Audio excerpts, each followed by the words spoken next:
Olá, pessoal. Estou aqui novamente gravando a aula de ontem, que do dia 8 de abril.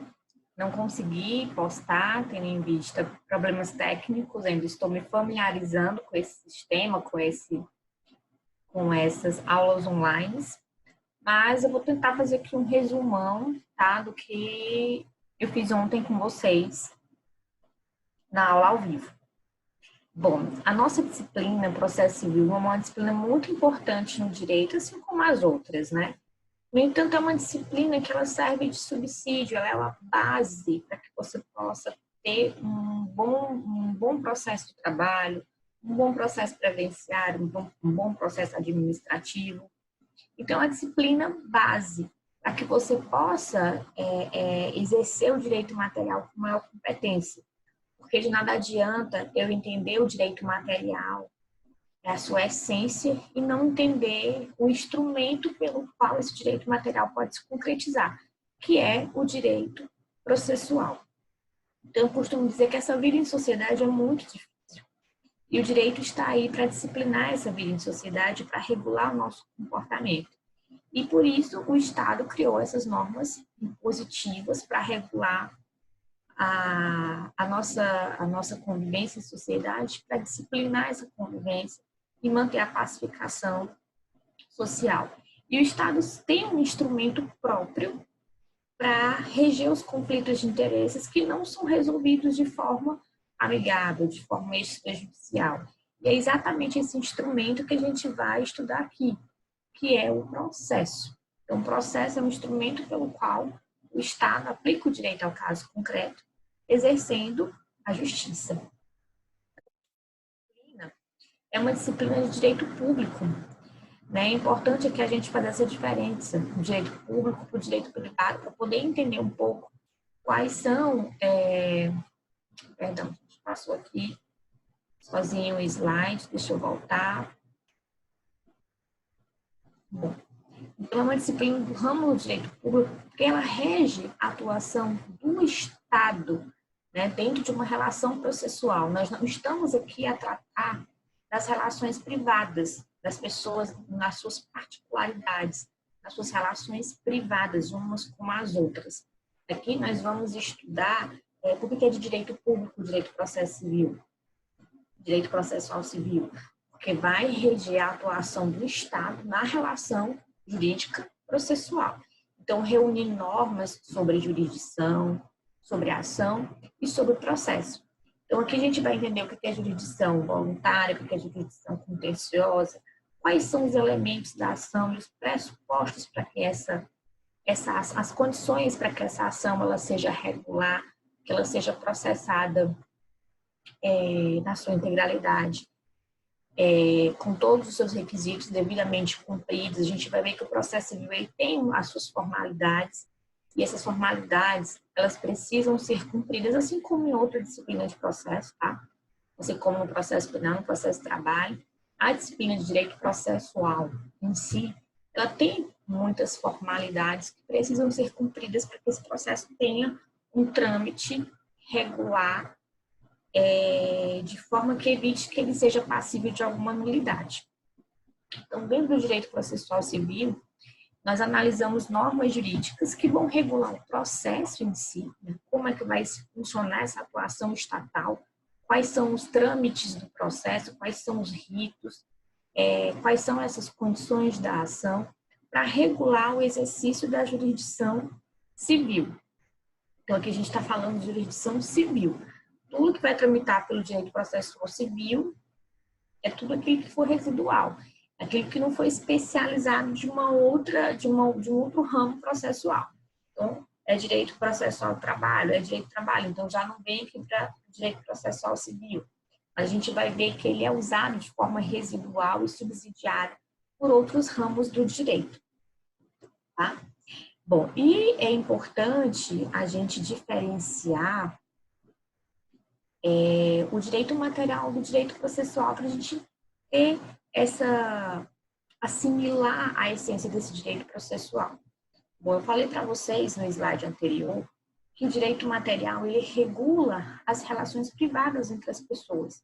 Então, vai regular os bens jurídicos que são tutelados por uma pessoa, enquanto o direito processual ele vai regular a função do Estado dentro de uma relação processual que lhe foi posta para análise. O direito material ele estabelece normas que regulam as relações jurídicas entre as pessoas, nas suas particularidades, onde, em tese, o Estado não deve afetar. Já o direito processual é um conjunto de normas e princípios que regulamenta a melhor forma para a aplicação do direito material. Ou seja, para que esse direito material ele se concretize, ele possa ser formalizado, ele possa ser alcançado, eu preciso do direito processual.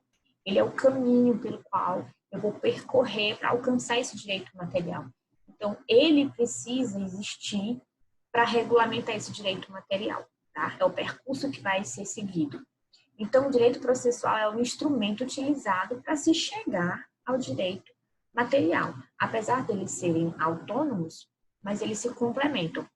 Então, por exemplo, enquanto no direito material eu tenho o direito civil, no direito processual civil, eu vou ter um instrumento pelo qual o direito civil vai se concretizar, certo? Só relembrando essa diferença, porque eu considero ela importante. Então, o objetivo do direito processual civil é, primeiramente, eliminar os conflitos de interesses entre as pessoas, porque o processo ele só vai existir a partir do momento que tenha uma lide, uma pretensão resistida por uma outra pessoa, que vão instaurar uma relação processual para que o Estado, dentro do processo, apazigue os ânimos e estabeleça a justiça, restabeleça a justiça, eliminando esse conflito de interesses. O processo civil também tem esse poder de criar normas mediante o processo, e as jurisprudências estão aí para nos mostrar isso, né? As súmulas estão aí para nos mostrar isso, de que as decisões judiciais, elas acabam desencadeando a formalização dessas normas processuais, ou de direito material, ou de direito processual. Então, as decisões do juiz, através de um processo, elas criam normas, sim, tá? Então, daí vem a questão das jurisprudências, das súmulas e das alterações legislativas com base nessas decisões reiteradas, para suprir a omissão da lei. Uma característica muito importante do processo civil é a sua atuação de forma residual. O que isso quer dizer? Quer dizer que o processo civil ele pode ser utilizado de forma subsidiária por outro direito processual, caso esse outro direito processual não preveja uma determinada norma para aquele caso específico. Então, resumindo aqui um exemplo bem prático. Nós não temos um processo do trabalho, né? Um direito processual do trabalho. Nós temos uma CLT, que são as consolidações, a consolidação das leis trabalhistas. Dentro dessa consolidação, nós temos tanto o direito material quanto o direito processual, no mesmo compilado de normas. E pode ser que aconteça que dentro do direito processual do trabalho, o legislador tenha sido omisso em um determinado ponto. E aí, busca-se sanar essa omissão lá no direito processual civil. Por isso que ele é utilizado de forma residual, de forma subsidiária no processo do trabalho e em outros processos também. Então, é uma característica muito importante do processo civil. E eu deixo aqui um recado desse autor, Paulo Lopo Saraiva, que eu acho muito importante, que o processo civil não pode ser utilizado só como um fim em si, né? Com a análise seca da lei. O processo civil é um meio para se alcançar a justiça, é um meio para se alcançar aquele direito material pretendido. Então, acho muito importante essa citação, que diz que o juiz que não é humanista, que é apenas um legalista, que é apenas um homem que, pelo método dedutivo, aplica a lei, vai também perder-se no remorso das injustiças que vai praticar. Então, é muito importante que, além de ser legalista, porque, enfim, todos os juízes precisam cumprir a lei, mas que o juiz analise cada contexto, cada caso concreto que foi repassado de uma forma peculiar, né? Porque se o juiz for extremamente legalista, ele pode incorrer em injustiças. E aí a gente vai ver essa questão que o novo processo civil trouxe em 2015, da distribuição dinâmica do ônus da prova, onde o juiz vai poder inverter esse ônus da prova, o que antes acontecia só lá no direito do consumidor, no direito do trabalho. Então, o processo civil ele veio melhorado, sim, com a reforma de 2015. E é isso que a gente vai ver daqui para frente. Bom, dentro dessa lei processual civil, nós vamos encontrar regras de organização da jurisdição, ou seja, a gente vai encontrar regras de competência. É uma temática que às vezes não é muito querida pelos alunos, mas é de extrema importância entender a competência e como se organiza a jurisdição processual, a jurisdição civil. Nós vamos entender regras de procedimento, quais são os ritos do processo civil, quais são os caminhos pelos quais um processo vai percorrer até se chegar a uma decisão, a um provimento, né, que é uma sentença, por exemplo. Dentro do processo civil, nós temos vários tipos de procedimento. Nós temos o procedimento comum, ordinário, né? Temos o procedimento sumaríssimo dos juizados especiais, temos o procedimento especial. Então, nós vamos analisar esses tipos de procedimento. Cada tipo de procedimento tem etapas distintas e essas etapas precisam ser respeitadas. São os atos processuais. Daí porque, às vezes, num procedimento, o processo é mais célere do que em outro procedimento. Nós vamos encontrar também normas e princípios específicos, condições e pressupostos processuais. Então, o nome deles são condições para que o processo ele tenha seu trâmite regular, as definições de ônus. Enfim, a gente vai ver muitos outros conteúdos aqui dentro do processo civil, como ônus das partes. Enfim, essa disciplina, ela busca disciplinar a função jurisdicional desenvolvida pelos juízes e tribunais. Então, é uma disciplina de direito público porque ela exatamente vai disciplinar o trabalho do Estado juiz diante de um processo, diante de uma contenda que lhe foi posta para análise. Essa lei processual civil, ela é regida por esse princípio da territorialidade, ou seja, a jurisdição civil ela é regida pelas normas processuais brasileiras, então ela tem um limite de vigência, um limite espacial, que é o território brasileiro. Então, essa lei processual civil ela tem sua vigência somente dentro do território brasileiro. Vamos ter um pouco de atenção na hora de produção das provas, quando a gente for estudar os atos de comunicação processual, como citação, intimação e as cartas. Carta de ordem, carta precatória e carta rogatória.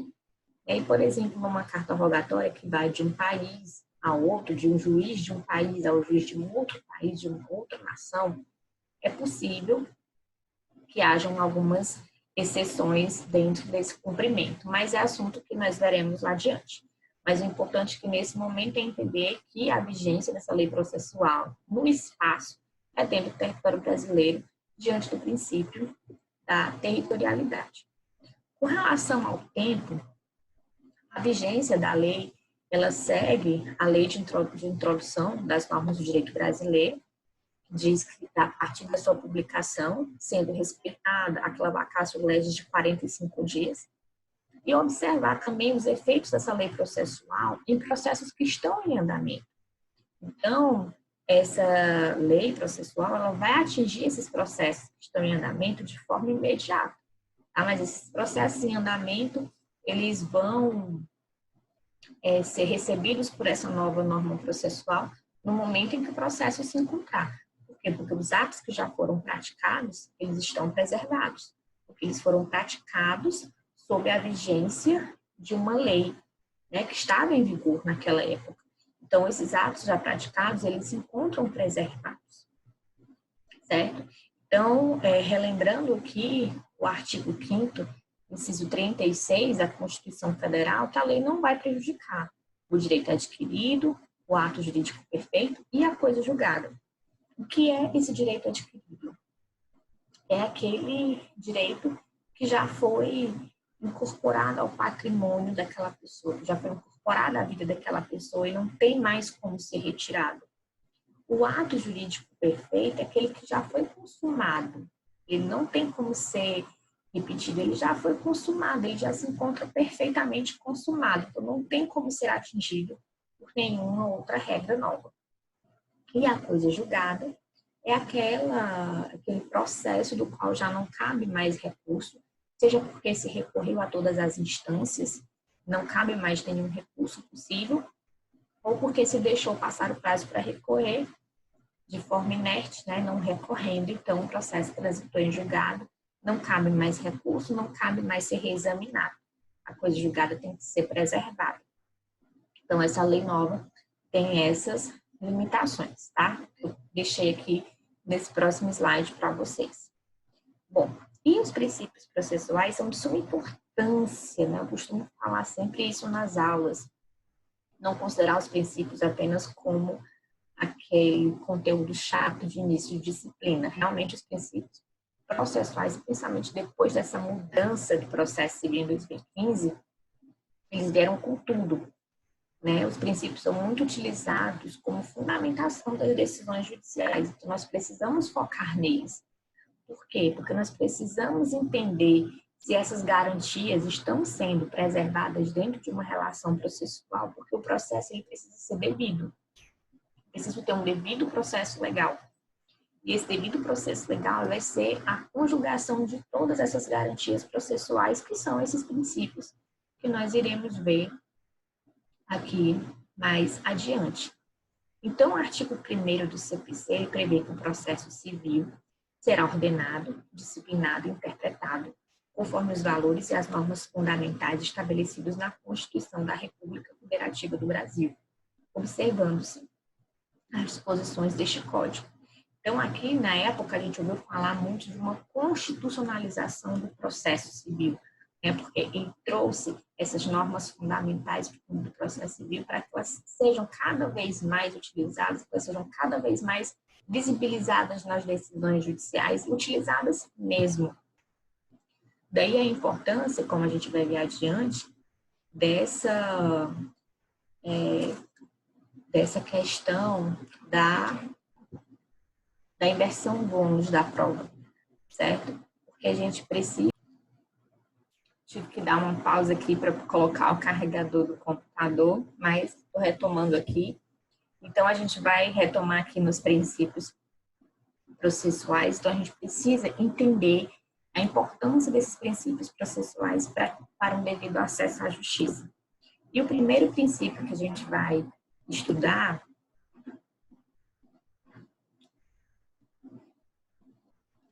é o princípio do... Perdão.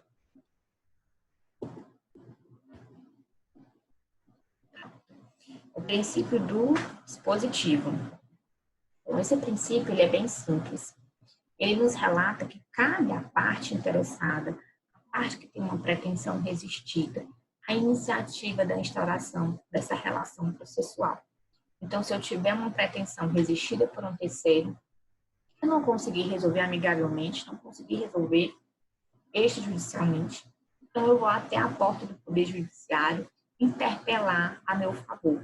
Então, isso que é o princípio dispositivo. A iniciativa cabe à parte, porque a gente vai ver mais na frente que a jurisdição ela é inerte. O Poder Judiciário não vai poder instaurar a relação processual por você, certo? Essa iniciativa ela é conferida não só no momento de iniciar a relação processual, mas também durante todo o processo, quando cabem às partes a iniciativa de se manifestarem, de interpor recursos, de exercitar suas defesas. Então, todos esses atos processuais das partes são faculdades processuais das partes. Elas fazem se elas quiserem. Óbvio que se elas deixarem de fazer, elas vão incorrer em algumas situações prejudiciais, né? O réu que deixa de apresentar uma defesa, ele vai ser considerado rebelde e confesso. Então, cabe às partes exercerem essas faculdades processuais. Isso é princípio dispositivo, a iniciativa delas. Também no momento de produção das provas, né, de apresentar uma testemunha, juntar uma documentação, uma determinada prova no processo, é iniciativa das partes, deve ser iniciativa das partes. Então, isso que é o princípio dispositivo, que se ramifica no princípio da demanda e no princípio da congruência. O princípio da demanda foi tudo isso que eu já falei para vocês. E o princípio da congruência ou da adstrição quer dizer que o juiz vai estar adstrito ao que está no processo, limitado ao que foi trazido pelas partes, no que tange às próprias partes, aos fatos, a causa de pedir o pedido. Então, o juiz não vai poder analisar, não vai poder condenar terceiro que não foi colocado naquele processo. O juiz não vai poder analisar fatos que não foram narrados por nenhuma das partes, não vai poder analisar pedidos que não foram interpelados. Então, isso quer dizer que nós como advogados, temos que ter um cuidado muito grande na hora de redigir nossas petições iniciais, de redigir os requerimentos dos nossos constituintes. Porque se a gente deixar de falar algo importante, de esquecer um pedido importante, isso quer dizer que o juiz não vai poder analisar, porque ele está adstrito ao que foi colocado nos autos. É aquela velha máxima, o que não está nos autos não está no mundo. Então, a gente precisa entender que é iniciativa das partes colocar tudo que for necessário, tudo que for a seu favor nas suas petições, certo? Então, se essa iniciativa é conferida às partes, o impulsionamento do processo já cabe ao magistrado. É o magistrado, através do princípio do inquisitivo, que vai impulsionar o andamento do processo, que vai impulsionar a relação processual, através daqueles vários despachos que o juiz dá, que ele profere no decorrer do processo, né? Despachos objetivando, marcar audiência, ouvir testemunhas, enfim. E esses vários provimentos judiciais, procedimentos do juiz, têm o intuito de buscar a verdade real. Ele precisa dar uma sentença justa. E para que ele dê essa sentença justa, ele precisa buscar essa verdade real para formar o seu livre convencimento. Nesse momento, é possível que o juiz, de ofício, ele determine que as provas, que as partes produzam alguma determinada prova. Isso não quer dizer que ele esteja sendo imparcial, mas que ele esteja buscando a verdade real. Não é o juiz que vai produzir a prova. O juiz vai estar apenas determinando que aquela prova seja trazida aos autos, que é importante para que ele se convença do que está sendo posto ali pelas partes. E um princípio muito importante, tanto na esfera judicial como administrativa, que é um princípio absoluto, que precisa ser respeitado sob pena de nulidade, é o princípio do contraditório e ampla defesa. Bom, o artigo 5º, ele estabelece que aos litigantes da Constituição, tá? Aos litigantes em processo judicial ou administrativo e aos acusados em geral, são assegurados o contraditório e ampla defesa com os meios e recursos a ela inerentes. Ou seja, tanto aos litigantes ou aos acusados, ou seja, em qualquer esfera, tá? Não vamos limitar esse contraditório e ampla defesa apenas à esfera penal, porque tem o nome defesa. Em qualquer processo, as partes têm o direito de se defender, de apresentar sua contraprova, independentemente dela ser autora ou ré. Então, esse princípio precisa ser observado de forma absoluta, sob pena de nulidade. Esse princípio do contraditório, ele se apresenta de várias formas dentro do processo. A partir da manifestação das partes, a sua participação, a comunicação, o fato do advogado poder interpelar a favor do seu constituinte, tudo isso é contraditório e ampla defesa. Então, se o juiz determina que a parte se manifeste sobre determinado documento que foi juntado aos autos, ele está lhe dando a oportunidade de exercer o seu contraditório e ampla defesa. Se o réu apresenta a contestação, ele está exercendo o seu contraditório e ampla defesa. Se, depois de apresentada a contestação, o juiz intima a parte autora para que ela apresente sua manifestação daquela contestação, que é o que nós chamamos de réplica, o juiz está oportunizando ao autor o contraditório e ampla defesa. Então, esse contraditório nada mais é do que a parte ter o direito de se manifestar contra aquilo que foi dito contra ela, contra aquilo que foi apresentado contra ela, dispor a sua versão sobre aquilo e automaticamente ela está exercendo a ampla defesa. Né? Então, a ampla defesa ela se concretiza, ela é uma consequência do contraditório. E há uma possibilidade de mitigação desse princípio, né? Vocês viram que ele é absoluto, não pode ser descumprido sob pena de nulidade processual. E há a possibilidade do juiz, antes de ouvir a parte, proferir uma decisão que lhe seja desfavorável. Por exemplo, quando o juiz concede antecipações de tutela, medidas cautelares, liminares, onde o juiz ele profere essa decisão antes de ouvir a outra parte. Isso não quer dizer que esse princípio não esteja sendo cumprido, mas é um momento em que são situações excepcionais em que ele vai ser pós-antecipado, tá? Depois que o juiz concede essa liminar, ele vai abrir prazo para outra parte apresentar o contraditório ampla defesa.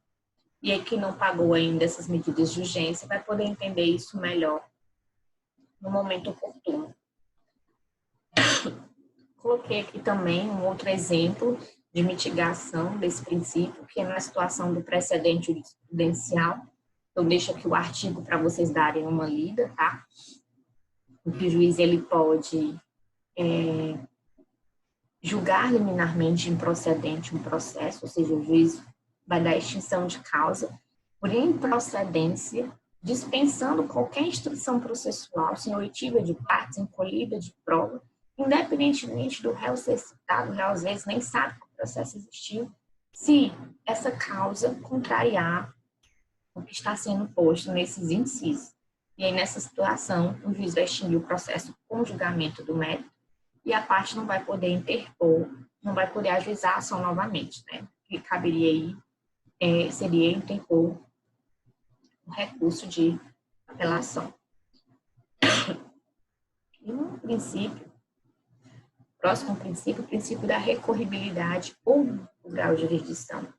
É um princípio bem simples, bem tranquilo, em que a gente passa a entender que qualquer parte vencida no processo, seja vencida de forma total ou parcial, ela tem o direito de solicitar o reexame daquela decisão através dos recursos que estão disponíveis. Então, a parte vencida tem o direito de solicitar o reexame da matéria. Esse reexame seria feito agora, né, por um órgão colegiado. Isso eu coloquei aqui a imagem com vários juízes, né, na tribuna. Então, são juízos diferentes. Temos o juízo ARCO, que é o juízo de primeiro grau, e o juiz ad quem, que é o juiz de segundo grau. É óbvio que para esse recurso ser recebido, cada recurso tem vários requisitos de admissibilidade, como um preparo, né, que corresponde às custas processuais, ao recolhimento do depósito recursal, cumprimento de prazo, enfim, cada recurso tem os seus requisitos próprios e que devem ser obedecidos, respeitados, para que esses recursos sejam admitidos pela instância superior. Bom, o princípio da verdade real, como eu falei anteriormente, o juiz ele precisa buscar a realidade dos fatos através das provas, para que ele possa proferir uma decisão justa. Então, o processo de conhecimento, que é esse processo que a gente está estudando aqui, que é o processo que vai da petição inicial até a sentença, quando a gente diz que o juiz está conhecendo os fatos, está conhecendo os pedidos, colhendo provas, então é o momento do juiz conhecer aquilo que está sendo posto para ele proferir uma decisão. Então, esse processo de conhecimento é um momento em que o juiz vai buscar a verdade real, né, e aplicar o direito ao caso concreto, que é o que a gente chama de juízo da subsunção. Observando que, quando a prova ela é anexada ao processo por uma das partes, essa prova ela deixa de ser da parte A ou B e passa a ser uma prova do processo, porque ela é incorporada aos autos, tá? Independentemente da parte que produziu aquela prova. O princípio da oralidade ele é muito importante para aproximar esse contato entre juiz e as partes. É o momento em que as partes têm para falar, para se expressar através dos seus depoimentos, através das manifestações de seus advogados. Então, é um princípio que está presente bastante agora no processo civil já era bem presente no procedimento sumaríssimo, mas um procedimento comum agora também está sendo bastante adotado para capacitar melhor o juiz para proferir aquele julgamento, né? Para aproximar o juiz. Então, eu costumo ouvir na prática que o juiz que conduziu a instrução processual deve ser o juiz, né? É o mais adequado para proferir a decisão. Ele teve esse contato direto com as partes. Ele teve esse momento de conversa, de diálogo entre elas durante a instrução processual. Bom, o princípio da isonomia processual é um princípio bem batido, acredito eu, por vocês, aquele princípio que garante que todos são iguais perante a lei, independentemente de qualquer condição, de qualquer natureza. Ele é um princípio absoluto, também precisa ser respeitado sob pena de nulidade, mas sempre lembrando que o princípio da isonomia é diferente da igualdade. O princípio da isonomia diz que devem ser tratados os desiguais de forma desigual, na medida das suas desigualdades. Isso para quê? Para que seja posta uma oportunidade de paridade de armas entre as partes no processo. Daí vem a importância da inversão do ônus da prova, dessa distribuição dinâmica do ônus da prova que o processo civil adotou, que a gente já tinha no processo de trabalho, já tinha no direito do consumidor, né? Em que o juiz vai tirar o ônus de provar de uma determinada parte e repassar esse ônus para outra parte, porque essa outra parte teria mais condições de exercer aquele encargo. Então, vou dar aqui um exemplo. Se o autor, né, o processo civil, ele diz que cabe provar aquele que alega. Mas se aquele que alega não tem condições de trazer aquela prova, não tem condições de comprovar, seja porque é excessivamente difícil para ele produzir aquela prova, e para outra parte seria bem mais fácil produzir aquela prova, o juiz pode, analisando o contexto de forma justificável, ele pode adequar o processo subjetivamente com relação àquelas partes e inverter esse ônus da prova. Isso é tratar as partes com isonomia, proporcionando paridade de arma, para que elas possam conduzir o processo com as mesmas armas, com as mesmas forças, para que uma não seja tão fraca diante da outra. Então, esse é o princípio da isonomia. E um exemplo claro, com a alteração do processo civil em 2015, foi essa distribuição do ônus da prova, que veio aí para proporcionar um tratamento desigual aos desiguais. Nós temos 3 princípios agora que eles são interligados. É o princípio da fundamentação, motivação das decisões judiciais, o princípio da publicidade e acho que da eficiência, né? Mas o princípio da fundamentação e da publicidade, eles estão bem ligados, porque o artigo 93, ele traz essas 2 situações da Constituição, que todos os julgamentos dos órgãos do Poder Judiciário serão públicos, então está aí o princípio da publicidade, e devem ser motivados, devem ter uma motivação. As sentenças dos juízes, elas são divididas em 3 partes: relatório, fundamentação e dispositivo. E é nessa fundamentação que o juiz vai elencar todos os dispositivos jurídicos, decisões, jurisprudências, súmulas, tudo aquilo que fundamente o que ele colocou lá no dispositivo, certo? Então, as decisões, elas precisam estar fundamentadas e devidamente fundamentadas, até para dar oportunidade da parte vencida, interpor um recurso com qualidade, porque ela pôde compreender, ela teve essa prerrogativa da compreensão do que o juiz realmente quis dizer naquela sentença, e daí poder interpor um recurso de qualidade, certo? Então, há essa possibilidade de reconhecimento de nulidade de ofício, inclusive pelo colegiado de 2º grau, caso essa decisão de 1º grau não esteja devidamente fundamentada. E aí o princípio da publicidade, que diz que essas decisões são públicas, ele vem exatamente até como uma forma de forçar o princípio anterior.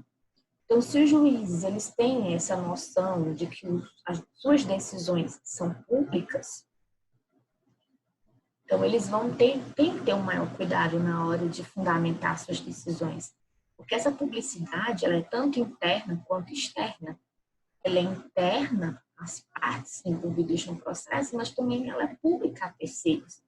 Então, tem duas dimensões aí de fiscalização das decisões judiciais, para que estejam devidamente fundamentadas, né? Então, há essa fiscalização pelas próprias partes envolvidas, mas também por terceiros. Então, esse princípio da publicidade é um instrumento de eficácia da garantia da motivação das decisões judiciais, que protege as partes contra juízes arbitrários e secretos e ainda permite esse controle da opinião pública através dessa dimensão da publicidade externa, certo? Tem que ter o cuidado, né, de observar que existem processos que, por questões de intimidade, de privacidade, devem tramitar em segredo de justiça. Então, nessas situações, esse princípio ele sofre algumas restrições.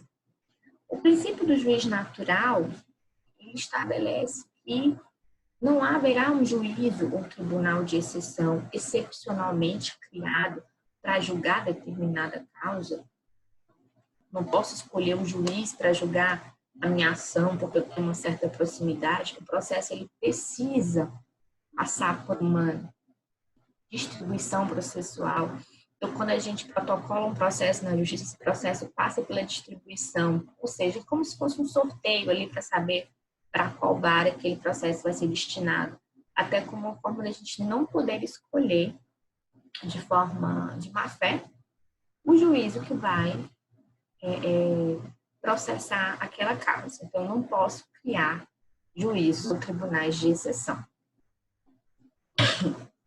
O princípio da razoável duração do processo, ele estabelece que o processo ele tem que ter uma razoável duração, em meios que garantam a sua celeridade. Mas a gente precisa entender que um processo ele não tem como ser rápido. Tá? O processo ele vai seguir algumas etapas obrigatórias, que são seus atos processuais. E se ele não cumprir esses atos processuais, corre o risco de chegar lá no final, o processo tem que voltar, porque deixou de cumprir as etapas que ele deveria percorrer, onde ele deveria passar. Então, eu coloquei aqui uma frase do Didier, que expressa muito bem o que é essa razoável duração do processo. O processo ele não tem de ser rápido. O processo deve demorar o tempo necessário e adequado à solução do caso submetido ao órgão jurisdicional.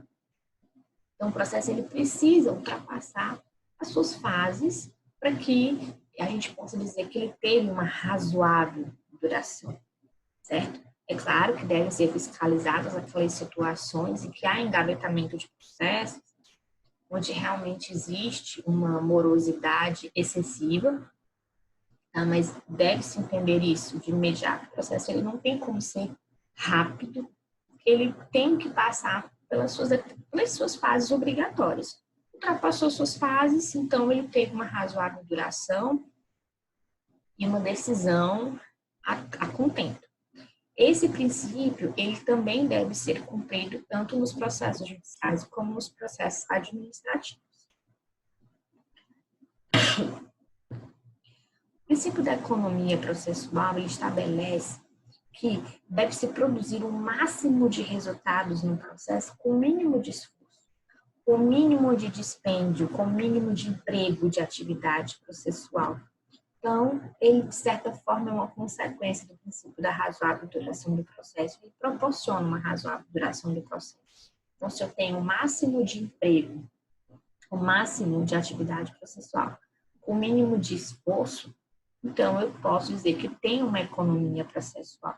Então, esse princípio, ele também está relacionado com uma questão financeira mesmo, né? De minimizar os gastos com material de expediente, com mão de obra. E o processo judicial eletrônico, acredito eu, que ele veio, sim, para ajudar nessa economia processual. O princípio da eficiência é um princípio que requer que os servidores, os juízes, os advogados atuem com eficiência processual, né? Então, se nós dizemos que os servidores estão atuando com eficiência, então eu estou tendo uma razoável duração do processo, eles estão trabalhando com eficiência. Então, eu tenho aí dois aspectos nesse princípio, que é o modo de atuação do agente público. Então, é preciso que haja uma fiscalização, e aí vem o modo de organizar, estruturar e disciplinar a administração pública. Então, o gestor daquele órgão, ele precisa fiscalizar, precisa cobrar eficiência do agente público, para que ele possa desenvolver as suas metas processuais, trabalhar com uma razoável duração, para que esses processos possam ter um trâmite mais célere. Observar que existe um controle do CNJ em cima dessa eficiência dos servidores públicos, é estabelecido metas, né, em determinados momentos do ano, que os juízes recebem metas do CNJ para julgar aqueles processos que já estão ali há muito tempo aguardando o julgamento. Então, é trabalhar com eficiência, trabalhar com produtividade e proporcionar essa celeridade processual. O princípio da boa-fé e lealdade processual, né, eu coloquei aqui essa imagem que pode representar bem, né, o que é esse princípio da boa-fé e da lealdade processual. As partes, juízes, advogados, promotores, defensores públicos devem atuar conforme a boa-fé, falando somente a verdade, não produzindo medidas inadequadas, falando somente a verdade, não produzindo defesas sem fundamento, sabendo que não tem fundamento, se escusando de cumprir os provimentos do juiz, as decisões jurisdicionais, para criar embaraços, né? Por exemplo, alguém que se esconde para não receber as intimações, criando embaraços, produzindo provas inúteis que só vão protelar o andamento do processo. Enfim, atuar de forma honesta, independentemente de quem você esteja representando dentro do processo, independentemente de você ser autor, réu, juiz, promotor, advogado, é atuarem pelo bem comum, né? Produzindo somente provas necessárias, argumentando somente o necessário e sempre dentro da verdade e da honestidade. Lembrando que aquele que faltar com algum desses incisos do artigo 77 do CPC vai incorrer em penalidade de litigância de má-fé, que é uma multa a ser aplicada pelo juiz à parte que esteja litigando desonestamente. O princípio da eventualidade ou da preclusão, eu coloquei uma imagem aqui que expressa bem o advogado em cima do relógio, falando com alguém no celular, segurando o ponteiro para a hora não passar. Dentro do processo, vamos estudar os ritos, os procedimentos, e dentro desses ritos, nós temos vários atos ou fases processuais que precisam ser percorridas pelas partes. Passou uma fase, eu não tenho como retornar à fase anterior. Então, essas faculdades processuais que as partes têm dentro do processo, se manifestar, produzir prova, apresentar defesa, elas têm momentos oportunos para acontecer, que se não realizadas naquele momento, não vai poder retornar. Não vou poder praticar o ato porque o momento de ser praticado já passou. Então, daí, por que os advogados sempre andam com uma agenda? Para anotarem o que eles têm para fazer, né? Eu tenho uma defesa para protocolar, são tantos dias, tenho um recurso para interpor. Então, se você deixa de interpor um recurso de apelação, depois de passados 15 dias da publicação da decisão, da sentença, você não tem mais como recorrer. E o processo vai transitar em julgado.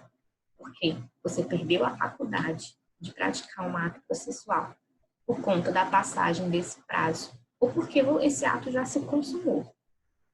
Já interpus o recurso e vou recorrer novamente, não vou poder fazer isso, certo? Então, é um princípio muito importante que requer muita cautela e observação pelas partes, para que não percam prazos, para que não percam essa oportunidade de apresentar algo que lhe é favorável no processo.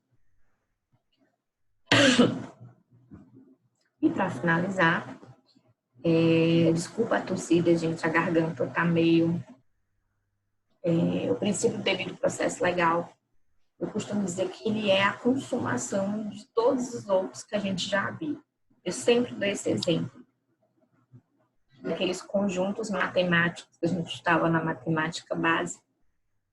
E eu digo que o princípio do devido processo legal é o conjunto maior em que todos os outros estão inseridos. Todos os outros princípios que nós vimos até aqui estão inseridos. Então, ele é considerado o princípio maior, o princípio magno, o princípio do processo justo, o princípio do qual se originam todos os outros. Ele é o gênero do qual todos os outros são espécies. Então, desde a formação do processo, lá no seu início, até o final, até o trânsito em julgado da ação, eu preciso oportunizar a qualquer das partes um devido processo legal. E o que é esse devido processo legal? É um processo que teve sua tramitação com uma duração razoável, com decisões motivadas dos juízes, com a apresentação do contraditório para a defesa, com eficiência por parte dos servidores, com economia processual. Enfim, eu preciso ter cada uma dessas garantias devidamente obedecidas para que eu possa dizer que eu tive um devido processo legal. Isso para ambas as partes, como forma de proteger os seus direitos. Quando eu digo que eu tive um devido processo legal, eu digo que tive um devido, um verdadeiro acesso à justiça. Com isso que é acesso à justiça não é somente poder ingressar com relação processual, mas ter todas essas garantias devidamente respeitadas dentro de um processo.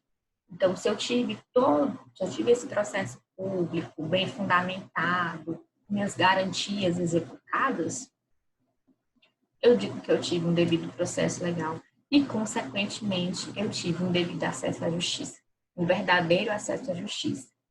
Tá certo, pessoal? Então, era isso que eu tinha para hoje com vocês. Nós iremos dar continuidade nessa disciplina de processo civil nas próximas aulas e vocês serão convidados para acompanhar as próximas etapas do processo civil, tá? Um beijo e até a próxima.